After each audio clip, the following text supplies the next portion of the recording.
All Cheeses Great and Small by Alex James, read by the author. Part 1. Autumn. Chapter 1. House with 100 Rooms. The end of the week, the end of summer. It was warm, traffic crawling and brawling round the outside of Oxford. I stopped for fuel, the stench of petrol and the glare from the concrete apron. I'd watched the white van stagger to a halt as the driver slammed the brakes on. I'd watched as it began to reverse towards me. There was the moment I knew he was going to hit me, and then I was flying backwards as the van smashed through the front of the old BMW I was sitting in. I'd been reversed into at high speed. Strange.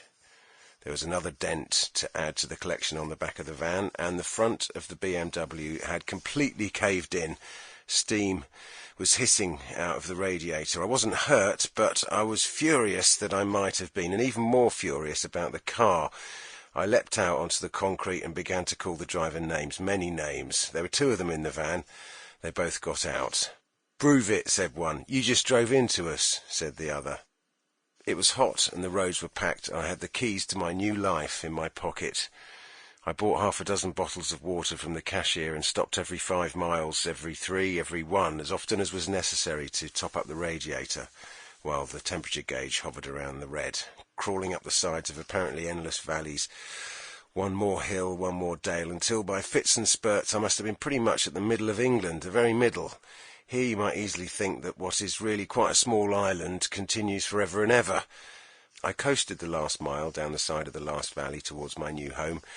There were travellers camping on the roadside at the top of the drive, oblivious to the car doing 10 miles an hour with steam coming out of the radiator. An old lady who was doing some washing was bent over with her backside hanging out of her full skirt.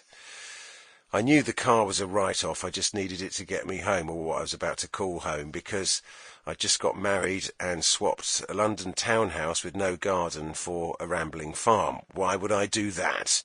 It seemed straightforward to me. When we were signing the paperwork, I thought that everyone wanted to move to the country and live in a cottage with roses around the door.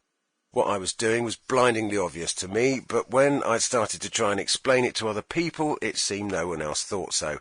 I had to answer lots of questions. My friends looked at me long and hard, like I'd started speaking a foreign language. It wasn't until about the 7th time that Blur went to Japan that I managed to get out to the countryside there. "I'd like to go out into the country," I'd say, hopefully, every time I arrived in Tokyo, as soon as my hangover kicked in. It seemed to me a perfectly simple wish, but it didn't make any sense to my hosts. "Where in countryside exactly?" they would say diligently. "What you want to do?" I wanted to go to the middle of nowhere and do absolutely nothing. It was no more complicated than that, and that was what I was doing now, just on a larger scale. I'd always been a man of leisure. I grew up in Bournemouth, a tourist resort, and was at my happiest fiddling about in the New Forest, on beaches, on the sea, in coves, quarries, where there was nothing remotely particular to do, just magnificent scenery, a fantastic stage with fantastic lighting.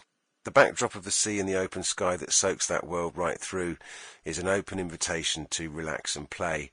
But it was as if, to the Japanese, a conscientious, hard-working people, the idea of just venturing off towards nowhere, going somewhere that is beyond the bump and grind, beyond industry, beyond the workaday, just didn't really add up. At least it took some explaining. "Well, I don't really want to do anything. Maybe walk around a bit, jump off some cliffs, throw some stones, that kind of thing." They'd looked at me strangely then, and they looked at me strangely now. Around Blur's 5th Japanese tour, I eventually got as far as a little spa town in the mountains, and it was well worth waiting for. Doing things in cities can be hit and miss, but going anywhere in the country is always a safe bet, because there is nothing in nature that is not fantastically beautiful. You know what you're going to get. Even those parts of Iceland that smell a bit eggy, worth having a look at. Home, since I'd left college, had been Covent Garden, a 1-bedroom flat when I was poor, and a house in the next street when the band had sold some records.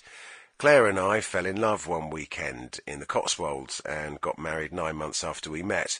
We bought the farm on our honeymoon, at which point Blur promptly disintegrated. So I arrived in the country with a woman I didn't really know, well, kind of with her. She was at work. I, on the other hand, didn't currently have a job. My friends were disgusted that I'd stopped drinking for a bit to get married, and now I'd pulled them further by walking out on them altogether. People said things Sample complete. Ready to continue?